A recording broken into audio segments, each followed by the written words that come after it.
Hello there, Darksiders. I hope everyone's doing well today. I want to take a moment and talk about some of the villain problems with the sequel trilogy. Now, some of you may agree, some of you may disagree, and I have to state that this is just my thoughts and opinion on the situation. But I truly do believe that the sequel trilogy does have kind of a villain crisis when it comes down to it. Now, to understand why there's a villain crisis, we got to go back a little bit and look at how George Lucas's Star Wars handled villains compared to how the sequel trilogy has been handling their villains. So let's begin. Now, when you go to the prequel trilogy, I understand Darth Maul, he was a one movie character until they brought him back in the Clone Wars and brought him back in Rebels and really fleshed out his role in the galaxy. But for the movie part, he was only there so that Obi-Wan could defeat him and kind of show how Obi-Wan took Anakin as his apprentice. Because whether or not this part is still canon, but for many of you who do know the EU, Obi-Wan never did the Trials of Light, because where he defeated Darth Maul, which was the first Sith in centuries to reveal themselves, the Jedi Council kind of said, okay, that was a pretty good trial on its own. You get a gold star. Here's your Jedi Knight rank. Which, I mean, to be fair, I can get behind that. So, other than Darth Maul, we get to Count Dooku, who made his appearance in Attack of the Clones. Now, obviously, Anakin was the main protagonist in the prequel trilogy because it was to show how he becomes Darth Vader. But when we get to the fight between Anakin and Dooku, as we know, it was very flashy and very slow. You know, a lot of zoom ins fight wise. Not really one of the best Star Wars duels, but hey, we got what we got. But the point is, Dooku clearly showed that he was more powerful than Anakin at the time. Anakin lost his entire arm and lost the fight between Dooku until Yoda showed up, saved them both. But then in episode 3, we see them fight again. And Anakin, he says, my powers have doubled and such. And he clearly gets the upper hand on Count Dooku and then decapitating him. And when we go to the Clone Wars animation series, we do see Anakin and Dooku fight throughout the series. And obviously, every single time, Dooku wins because, they had to keep in line what happens in episode 3. But in all the fights I remember in the Clone Wars between Anakin and Dooku, I think there was only really one fight where Anakin was really getting the upper hand on Dooku and probably would have defeated him, but Dooku, he always had a trick up his sleeve. He pulled it, and thus defeating Anakin and escaping before Anakin can kill him. So, the prequel trilogy, I understand Darth Maul was just a one-movie villain, but when you get into Dooku, we see him beat the hero, and then years later, the hero comes back and overcomes him. But then, he had to become Darth Vader, and he had to fight his old master Obi-Wan, and lost. Now, that's how the prequel trilogy handled the villain, and for the most part, Dooku and General Grievous was the big baddies in the prequel era, and it especially gets fleshed out in the Clone Wars animation. But the Clone Wars animation also added Darth Maul to the mix and a few other villains that spice things up. Honestly, I'm going to say right now, the Clone Wars really helped the prequel trilogy history out. It really fleshed out the Clone Wars exactly how it needed to be. Now, let's get on to the prequel era, let's get on to the original trilogy era. Now, as we know, when we see Vader, Vader doesn't really have that imitating presence. Now, he's still a scary dude, but when you get to the fight scene between him and Obi-Wan, it's literally two old guys poking each other with sticks. It wasn't really meant to be dramatic. But when you get into the comics, the Marvel comics now, we do see Luke fight Vader. And of course, when I say fight, it was more the lines Vader just kind of smacking him around. And in the new canon, Vader takes Luke's lightsaber and he's literally about to kill Luke, but he recognizes his old lightsaber, and that's how he figures out Luke is his son. But the point is, in the comics, Luke fights Vader for the first time, and Vader was clearly toying with him. Like, he was literally toying with him. He could have easily killed Luke, no problem whatsoever. The only reason he didn't kill Luke is one, the story had to progress. Two, an AT-AT foot kind of smashed down through the ceiling on them. And three, he recognized his old lightsaber, so obviously his curiosity piqued on like, where did this come from? And as of right now, I don't think there's been any further fights between Vader and Luke until The Empire Strikes Back. So The Empire Strikes Back comes around, and as you know, Luke has gained a little bit of experience through fighting the Galactic Civil War, and then he's gained a little bit of training with Yoda, which I think it was only a couple days. I'm not entirely sure. Maybe a week at most. Maybe. But as we know, Luke goes to Bespin to save his friends, but he's met with Vader. Now, Luke, he handles himself pretty well in the beginning, but at the same time, Vader wasn't going full force because his goal wasn't to kill Luke, it was to capture Luke. But then, when Vader kind of sees his progression, Vader essentially takes the gloves off and goes, nope, no more, and he clearly overpowers Luke, throws him out the window, and, he just cuts off his hand. I mean, we clearly see that Darth Vader is much more powerful than Luke at that moment. But, Luke showed great resolve, and he dropped instead of joining his father to the dark side. And then we get to Return of the Jedi, which, Palpatine has a much more bigger role in there compared to the original trilogies. And, we see Luke and Vader fight, and though it's pretty evenly balanced that time, because Luke's gained a lot more experience. He's kind of completed more trials of the Jedi. And as we see, when Luke gave into his anger and his rage, when Vader started talking about Leia and was like, oh, hey, maybe Leia will join us, Luke clearly overpowers Darth Vader at that moment and could have easily killed him. But instead, we don't see him do that, and instead he chose to spare his father, and his father, in return, recognized that, said, nope, I'm not going to let you kill my son, threw Palpatine down the hole, bada bing, bada boom, there we go. So that is kind of the villains of the George Lucas era Star Wars. They showed a purpose, the hero was to overcome the villains. Now, when we get to the sequel trilogy era, I mean, Snoke had potential. I'm going to say that right now. Snoke did have potential. He was the next big bad figure. And throughout The Force Awakens, they talk about how he's this dark deity, that he's very powerful in the dark side of the Force.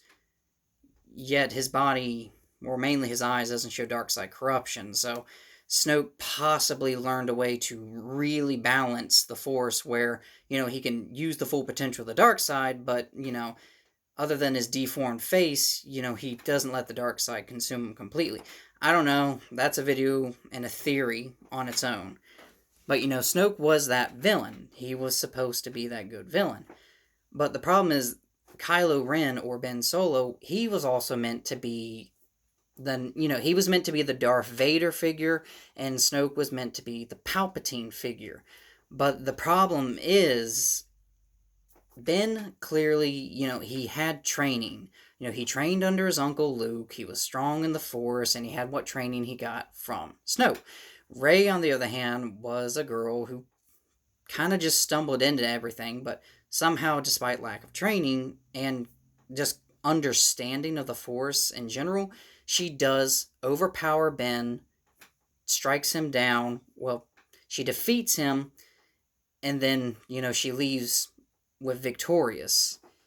Now, when you look at how the other villains were handled against the heroes and the other ones, then we get to the sequel era where she beats the Darth Vader figure. It does kind of carry out a bit of a problem.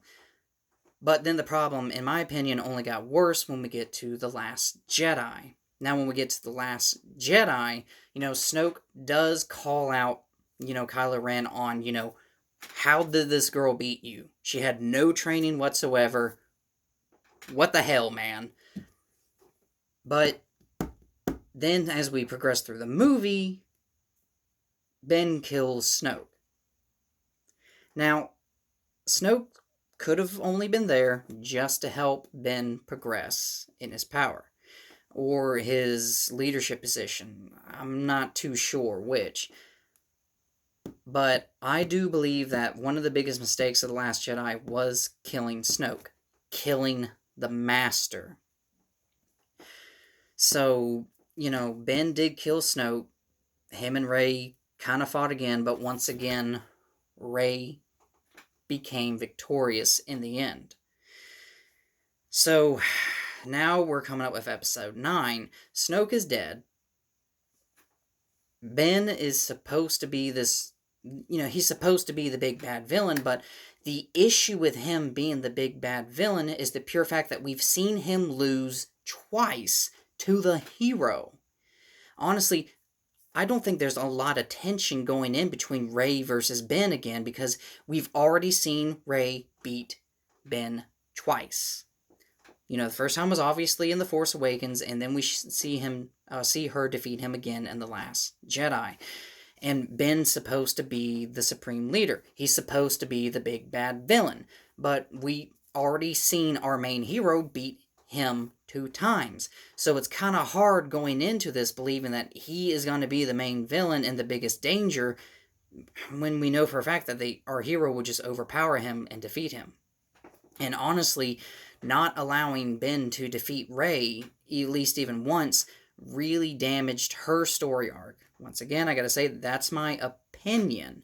But when you look at how Dooku versus Anakin and Vader versus Luke, we clearly see the villains overpowered our heroes, but then our heroes, they trained, they adapted, they overcame, and then they were able to defeat the bad guys.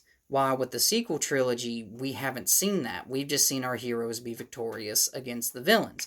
Now, I understand, the First Order did destroy the New Republic, the Jedi are gone, yada, yada, yada. But when you get to the main character part of the movie, the Jedi versus the Sith or Knight of Ren, the tension, I believe, just isn't there. And on top of that, we really don't see exactly how powerful the First Order is. We just know that they came from the regiments of the Empire, the fragments that were left after the war, but we still don't see exactly how big of a threat they are to the galaxy. While in the original trilogy, George Lucas made it intentionally clear that the Empire controlled the galaxy and they were very big, very massive, and it took a long time for the rebellion to take them down. I mean, the Empire was so, resourceful rich that they were able to build the Death Star twice. And not only were they able to build it twice, they were able to make the second one a lot bigger and more powerful. So, it showed us exactly the resources the Empire had. Now, the First Order had Starkiller Base, but as far as we know, that was their only super weapon. They may not have the resources to build another Starkiller Base. Now, when we get into Episode 9, obviously people know Palpatine is there. The big bad guy through the prequels and the originals, the Emperor of the Empire, the Sith Master, all that fun stuff. Now, I'm not sure exactly how Palpatine will return. For those who know the EU, in the Dark Empire Dark Horse comics, Palpatine did return because he went on a pilgrimage to Korriban and he learned a transmutation, or I forget the name of the force power, but it basically allows the Sith to take their life essence and put it into something else. In Palpatine's case, it was his clones, and he kept coming back. But he was defeated in the end, ultimately, because the Jedi... I forget the Jedi's name, but he sacrificed himself. He took in Palpatine's spirit because Palpatine was going to go inside Leia and corrupt her baby in her stomach. But, the one Jedi jumped in front, took his spirit, it killed him, but when he left and became one with the Force, he dragged Palpatine's spirit with him, and the Jedi of old locked him away. So, hey, that was the end of Palpatine. Now, I'm not too sure if that is how they're going to bring it back in The Rise of Skywalker. In the Disney canon, Palpatine had those red droids that had messages for everybody within the Empire to do certain things. It's possible that's how Palpatine returns if they want to keep up with the canon that they have already writ. I'm not too sure. It's possible that Snoke or maybe Ben or some First Order scavenging team came across one of these droids and Maybe it was a specific type of droid that was symbolizing the return of Palpatine. I'm not too sure. Maybe the droid's training Ben to be a more powerful dark side user or something like that. As again, we don't know. We just don't know. But honestly, I think the pure fact that they're bringing Palpatine into it is, in my opinion, a little bit lazy. Because I honestly believe that with the sequel trilogy, they back themselves up into a corner. Because we've seen the main hero defeat, Ben twice. The big Dark Lord is dead. Snoke is dead. So, going into episode 9, they couldn't just put Ben as the big bad guy because we've already seen him lose. And with Snoke being gone, they needed a more dark master to fill that role. Bada bing, bada boom, that's where Palpatine comes from. And I honestly don't know how I feel about it. I mean, I have no idea exactly the role that Palpatine was playing. Now, in the new canon, we do know Palpatine was experimenting to cheat death, just like his master Darth Plagueis. He was trying to figure out how to cheat death, which in the EU, he did learn how to cheat death with his pilgrimage to Korriban. Now, whether or not that part is still canon, I'm not too sure. But honestly, at this point in time, I honestly think just putting Palpatine in it is kind of lazy. Now, before I end this, I have to make one thing clear. If you look around a lot of my personal collection, I do have a lot of Star Wars stuff. I've been a Star Wars fan since I was a kid. I do want to see Star Wars, the fan base, get healed and be united.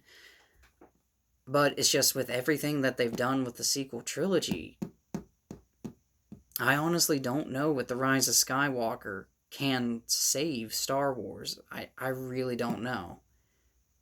I hope it can. I hope that maybe it will blow all of our expectations out of the water. But it's just right now, especially with their villain crisis, I just don't know. I really, really don't know, because they have not done a good job showing us the villains. We don't know exactly how powerful the First Order is. Phasma was just an absolute waste. Ben's been defeated twice. Snoke is dead. It's just, for me and a lot of other Star Wars fans, I think it's really hard for us to go into Episode 9 expecting just basically seeing how everything's going to go and buying that everything with the First Order, with Ben, and everything else is as big as a threat as they're making him out to be. Now, it's probably because we just don't know exactly how powerful the First Order is. We don't know if they have any other trump cards hidden up their sleeve. Ben's been defeated twice, and I really don't see him beating Rey at all. Like, none whatsoever. It's just hard to say what's going to go into this. As I said, this was a bit of a long video, but to kind of explain why I believe the sequel trilogy has a villain crisis, I had to go back and explain how they handled villains in the George Lucas era, and then how Disney has been handling their villains in the sequel trilogy era. Well, I hope y'all enjoy this video. I hope y'all continue to support my content by just viewing my videos, or even just giving one like. That would go a long way in helping me out. Well, until the next time, Darksiders, I'll see y'all later.